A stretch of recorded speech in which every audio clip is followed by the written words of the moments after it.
Now, this next book we're going to be in is called Sources of History in the Pentateuch, 6 lectures delivered in Princeton Theological Seminary on the Stone Foundation by Samuel Colcord Bartlett, published in 1883.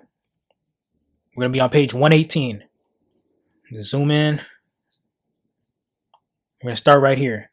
In regard to the human race, it has been shown abundantly and historically that each of the external differences often ceases to be characteristic. Thus, the black color is found not only in individuals as the black Jews of Portugal, but in tribes as the Bicharis on the Red Sea, whose hair and character are perfectly Semitic. So this author here is saying that the Jews of Portugal, the black Jews of Portugal, have the same color and the same blackness as the Bicharis tribe. So what we're going to do next is take a look at some images of the Bicharis tribe, see what those people look like. And here are some images of them. Bicharis people. And you can type this in on your own and look and see what these people look like. The black and gray images don't do it justice. You got to look at, at least the ones that look like they've been drawn. You got to look at the actual images of these people. They're black. They're black people. All right.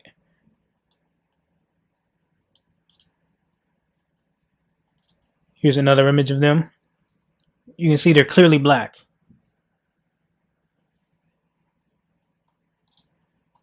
And here's some more. So according to the book we just read, this is the same blackness, the same skin tone, same skin color that the black Portuguese Jews had. Now this next book is called The Methuens in Portugal by Alan David Francis, published in 1966. We're going to be on page 10. I'm going to zoom in. Now, very quickly, I want to go back and show why I'm bringing out this book.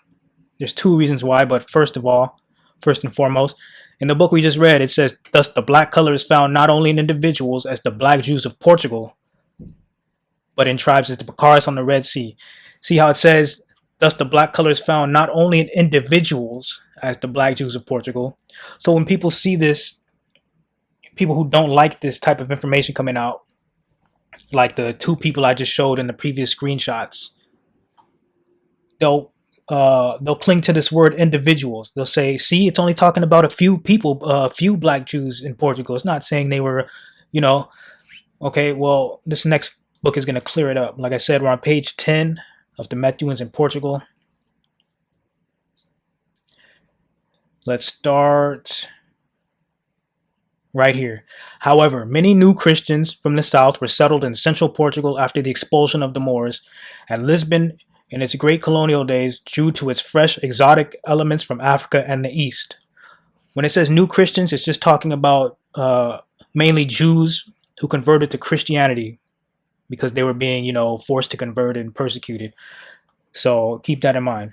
It says William Bromley, who visited Lisbon in 1693, said that in spite of the persecution of Jews and new Christians, these people still formed a third of the population, and many of them looked as swarthy as Moors. So in the year 1693, in the capital city of Portugal, which is Lisbon, the Jews only formed a third of the population.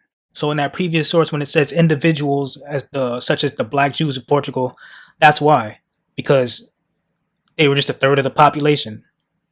So let's go back for a second.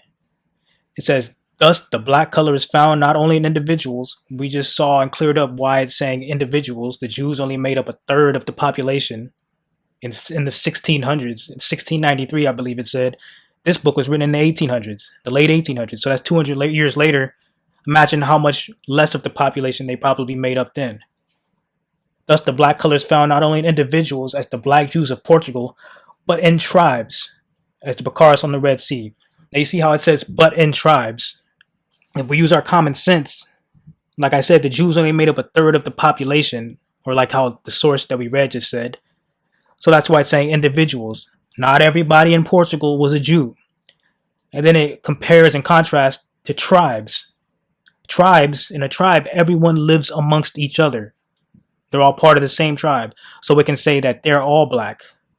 In other words, it's not referring to the members of the tribes as individuals because everybody in the tribe looks the same. In contrast to people like the black Jews who were living in a population that was not entirely comprised of Jews.